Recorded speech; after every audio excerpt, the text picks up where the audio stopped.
If you're new here, I'm Caleb with A-Stit Cooling and Heating here in Corona, California. In this video, I want to walk through gas furnaces, heat pumps, what changed in California regulations, and why more homeowners here in Southern California are starting to consider heat pumps. A gas furnace heats your home by burning natural gas. The heat created in the burner passes through the heat exchanger, and then the blower pushes that heat through the ductwork and into your home. Historically, furnaces were known for a few big advantages: very fast heat, simple design, long lifespan, and proven reliability. For decades, that made them the default choice.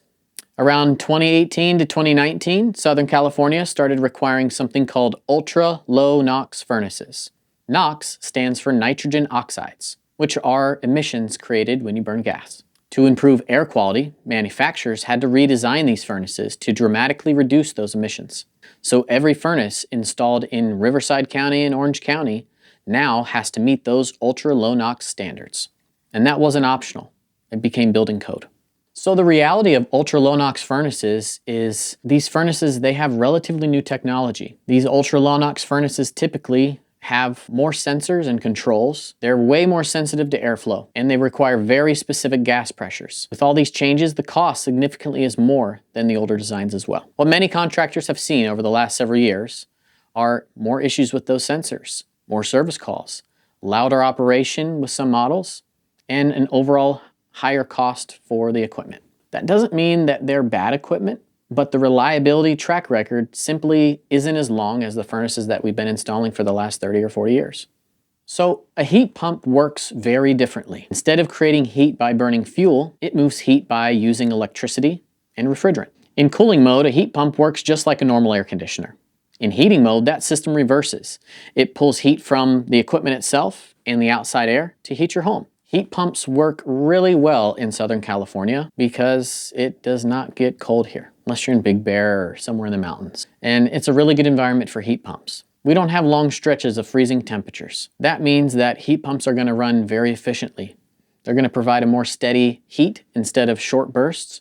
They're rarely going to struggle in our winter temperatures, and they often aren't going to need heat strips either. In places with harsh winters, they can struggle more. But here in Corona, Riverside, Temecula, Lake Elsinore, Yorba Linda, Orange County, they're going to perform really, really well. One of the biggest reasons you're hearing so much about heat pumps right now are rebate programs. California has been pushing electrification pretty heavily. So there have been a number of programs that help homeowners like you offset the cost of installing a high-efficiency heat pump. These programs come with a mix of different kinds of rebates. There are manufacturer rebates, there are homeowner rebates, and there are contractor rebates from state programs, utility companies, air quality management districts, federal funding. There's a ton of different avenues here. Some rebates require a certain amount of income. Other programs require you to live within a certain zip code. But either way, you've got thousands of dollars in rebates that can go towards a high-efficiency heat pump with these rebate programs. The important thing to understand is that these programs consistently change. Funding runs out, new programs get introduced, and sometimes that funding does get replenished and the program comes back. So even if a rebate isn't available at this exact moment you're watching this, new ones tend to come back pretty regularly. It's more of a long-term shift that's happening, but California air districts, especially South Coast AQMD, the Air Quality Management District, are already planning for a future of no NOx, essentially reducing emissions by 2030. This is happening for heat pumps. This is also happening for your water heaters. The goal is to significantly reduce emissions from gas-burning appliances. And what this means is gas equipment is becoming more regulated. Designs for that equipment are becoming more complex. Equipment costs are going to increase as well. And that's really one of the reasons heat pumps are starting to become a bigger part of the conversation here in California. In our experience, high-efficiency heat pumps tend to offer some advantages for our climate. They're extremely quiet in their operation. They are extremely efficient. There's no combustion. There's no burners or heat exchangers.